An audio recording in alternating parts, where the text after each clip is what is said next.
Hello kids, स्वागत है आप सभी का आज के हमारे इस नए वीडियो में। आज की वीडियो में हम सीखने वाले हैं A for apple, B for ball, C for cat.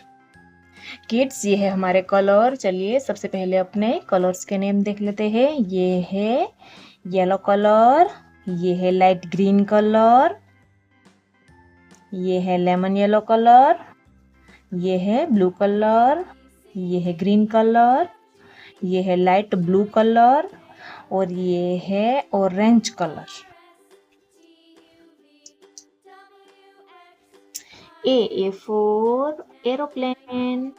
A. B for bag. B. C for cow. C. D for dolphin. D. E for elephant. E. F for frog. F. G for God. G. H for house. H. I for ice cream. J for jar. K for kite. L for lion. Kids, आपको आज के इस video पसंद आया तो please video को एक like करना और चैनल को सब्सक्राइब करना मत भूलना। Bye bye.